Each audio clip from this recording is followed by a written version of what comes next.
Good morning, everyone. This is Tall Creek Rock back on the ARK. We're still here on Crystal Isles, but we're going to do our second episode of who has the best dinos in all of ARK. And this episode is going to be about the T-Rex. I've got some pretty good T-Rexes here.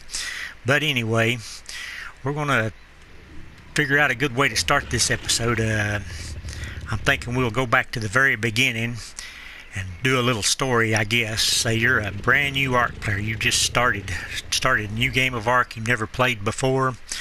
You spawn, you wake up, and you got this little triangle or diamond shape on your arm. You're scratching that. You're on a nice calm beach. Really nothing around much, maybe a dillo or two, or maybe a Leicester. So you start messing around, picking bushes and punching trees, and you finally level up enough to craft you up a nice new stone pickaxe and a stone hatchet, and maybe even a pair of fiber pants. And you stroll down the beach and you see a Dilophosaur, and you don't really know what a Dilophosaur is yet, so you stroll up to it and it spits on you, and then bam, it kills you. You're dead. So then you respawn back on the beach in a different spot, and you see your green light where your stuff is at, so you try to get back towards your green stuff, but then you run into a couple of pegomastacks and they mug you, and bam, you're dead again. So then you respawn a third time up on the beach in a different spot. So your goal now is just to get back to your nice new stone pickaxe and stone hatchet, but you head down the beach again, and here comes a raptor running out of the woods, and that thing massacres you, and bam, you're dead again. So quickly you figure out if you're going to survive in this world of dinosaurs, you need to tame you up a good dinosaur. So probably the first dinosaur you're probably going to tame is going to be a Moss-Chomps.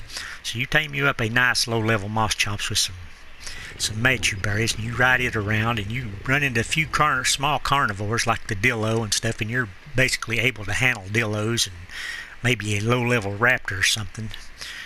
Then you mess around and you run into a high-level raptor, and bam, you die again. So you're just getting killed everywhere on this game. So you finally figure out you need a bigger, stronger, better dinosaur. So you get out and you eventually tame you up a low-level T-Rex. And you level that thing up a little bit, and you're killing everything you come across. And you're thinking, well, I'm king of the ARK now. We're the top predator. We can take anything. You mess around and you run into something like an alpha raptor or an alpha carno, and you lose your big nice T-Rex you've tamed up and all your stuff, and you die again. And you finally think, well, I just need to tame a higher level stuff. So you tame you a high level T-Rex. So you get out and you find you a 145, and you tame it up, and it comes out 217. So you tame that thing up and level it up a little bit, and you really think you got it now. You managed to kill an alpha raptor, maybe even an alpha carno. You keep exploring around, and then you run into something even worse. You run into an alpha T-Rex, and that alpha T-Rex just massacres you again, and bam, you're dead. So you lost your big nice T-Rex again, and you died again. And you want something stronger. You want to be able to deal with alpha T-Rexes. You want to be able to deal with anything on the ARK. So you wind up learning about the ARK mating system, and you tame you up two really nice high-level T-Rexes. You get a level 150 and maybe a 145, and they've got different stats on them, and you mate them together, and they get the better of the two stats and come out slightly higher than you can even get a wild one. So now you've got this better than you can even tame in the wild dino, and you can get an imprint on it. You get an imprint on it, and you've got pretty much probably the most dominant creature on the whole ARK now, except for a few things. But you get out and start exploring on your nice new super pumped up dino, and you still find out that you can't take an alpha T-Rex. The alpha T-Rex destroys you. Or you run into a Giga out in the desert, and the Giga just wipes you out in 2 or 3 bites, so you have no chance against the Giga. But anyway, you get to thinking, how can I improve on this? So you get out and you tame dozens and dozens of T-Rexes. You tame every 130, 135, 140, 145, and 150 you can find. And before you know it, you probably tamed 100 T-Rexes. And you don't level them up so you can see what their stats is. So you go back through after you tame all of those, and you pick out the absolute best ones you can find. And the best ones I could find was, I found this 216 right here with a 9,900 health. It was a 145 when I tamed it, and I'd had to tame it on Had to tame it on prime meat, so it lost a level, so it only come out of 216, but I still got 9,900 health on it. So that was my best health one. Then I found this other 217 right here. This was also a 145, and it had 2,226 stamina. I got a perfect tame on that one, so I must have had kibble when I got to that one there. This one I came into much later. I found this is also another 217, so this was another 145. So these first three were all 145 T-Rexes. This one had 14,400 food on it, so this was my best food one. Then we come to this guy right here. This guy was only a 194, but it had the best weight of any T-Rex I got. It had 900 weight on it, so it is a 130 with 900 weight, so you can get really good stats out of 130s, sometimes a lot better than you can even 150s. And right here is the only one I've got in the bunch that actually was a 150. This is a 150, and it's red because it was a Christmas dino. It was a Christmas colored dino. It's a 224. It was originally a 150. It had the 490 damage on it, so it was my best damage one. And I also had another one. I had one with 915 oxygen, but I could never find it. I'm pretty sure it was an orange one from the Halloween event, because that's where my dino line got their color from. It was this color right here, but it was pretty sure it was a 194 female with 915 oxygen. So if you're going looking for good stats for your T-Rexes, it's good to tame everything 130 and above, because two of my best stats came from 130s. And 3 of them came from 145s, and I only got one off of 150 right here. My best melee stat came off of 150 T-Rex. But anyway, it took me a long time, but I finally combined all those together and got all the stats into one dino, and it came out a 282. Right here it is, a 282 with all the best stats I've got combined. So this is your best basic dino. That's what this episode is about. Who's got the best basic dino? The best dino you can get by breeding all yours together and without any mutations or without any imprints. And here's the stats I got on this T-Rex. I got 9,900.3 health. I got 2,226.0 stamina. I got 780 oxygen. I got 14,400 food. I got 900 weight, and I got 490% melee damage. But that's the best of the 6 stats all combined into one T-Rex, and it came out a level 282. But once you get to this point here, this is basically you're trying to breed a super dino. So this is already basically a really good dino, but you can definitely go past this point. This is what the episode is about, though, just your best basic dino. Who has the best basic dino in all of ARK? Here's my example. It's a 282 T-Rex, but you can go past this point. You can imprint on this 282. It'll still be a 282, but its stats will go up like 20%.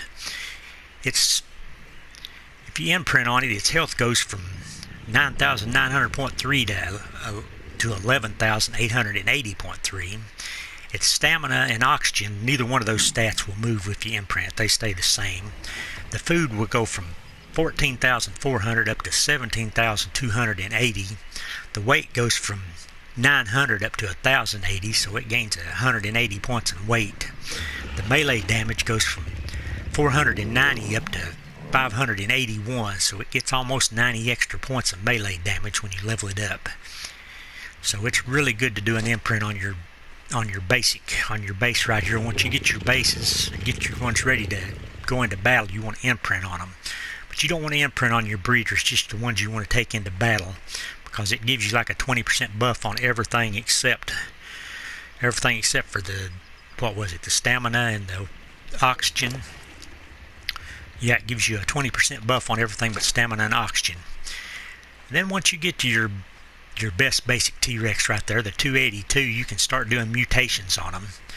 And you can stack your mutations. In fact, right now I have stacked my T-Rexes. I've got my melee stacked to 4, and I've got my health stacked to 5 on my T-Rexes. So I've already done a bunch of stacking on T-Rex stats. But anyway, if you get one mutation on your T-Rex, you get like this right here.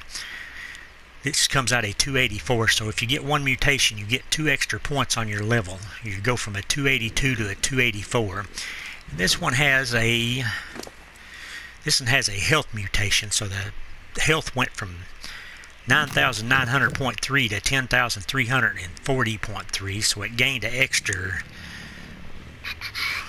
if I can figure that math up on that, extra 440 points on health. It gained an extra 440 points in health with just one health mutation. So that's how far you can go. You can keep stacking the health mutations and go to the limit if you want to, but it takes forever to do that. I think I probably went through at least 100 eggs before I got that mutation. But anyway, there's one more little quirk thing that I found out while I was doing this. I already had some really good Rexes, and I've already beaten all the bosses on this map, the Crystal Isles map. I beat the Gamma, the Beta, and the Alpha Wyvern Queen with some Rexes I had bred up at 267. But after I bred all those up and got my mutations and stuff on them, I found this T-Rex right here with a 1,440 food, which was 900 points more than I already had. So I've spent the last week trying to add this food stat into my T-Rexes, and I finally did do it. I got this 282 and I got that food stat combined with my 267. But I found something interesting. I found out that I actually got a 270 with all the stats on it. And then I got a 282 with all the stats on it. And I didn't know what was up with this. I actually got a 279 first, and it was missing one of the stats. And I was thinking, well, what's up with this? It should have all the stats if it made it all the way up to 279, but it didn't. Then I kept breeding, and I got this 282. And then I had a bunch of eggs, so I just kept hatching them, and I got a 270 with the exact same stats. Come to find out that T-Rexes, they've got different stats into their speed, but they all show 100% speed when you tame them. They've all got 100% movement speed when you tame them. Every single one of them. But they've all got different amounts of points into their speed, but the points don't show up. They don't make the speed increase. They just stay at 100%. But say this one's probably got 50 points or 40 points in speed, and this one's probably got 30 points in speed or something. But anyway, this one is missing 12 points, so it's obviously got 12 points lower speed than this one over here does, the 270 and the 282. So this one has obviously got 12 more points into speed than that one over there does, but you can't tell the difference because they both still have 100% movement speed. So it's like an unusable stat that gets points into it, so it's wasted points. It's what you would call it. If anybody knows any more about this, they can let me know, but you can get the same stats in a 270 as you can a 282. And if I was making a huge stack for a boss battle, I would probably go with a 270 because you've got more room to add to this guy than you do the 282. And that speed stat is pretty much useless. So I would build on top of this 270 if I was going to go up, because I think there is a limit cap to how high level you can level a T-Rex. But anyway, I think that's about all I had to talk about in this episode. But basically what we're looking for is if you've got a better stat on any of your original Rexes than any of mine, I would like to hear about it. If you've got a Rex with all your basic stats stacked together and it's more than a 282, I would like to see it. I'd like to see your best T-Rex. So if you've got that Rex, come on here and claim the title of the best Dino in ARK and the best T-Rex in ARK. Right now, this is my claim to the best T-Rex in ARK. I've got a 282 with some pretty good stats. So this is Tall Creek Rock and the best T-Rex in all of ARK, and the parents of the best T-Rex in ARK, signing out.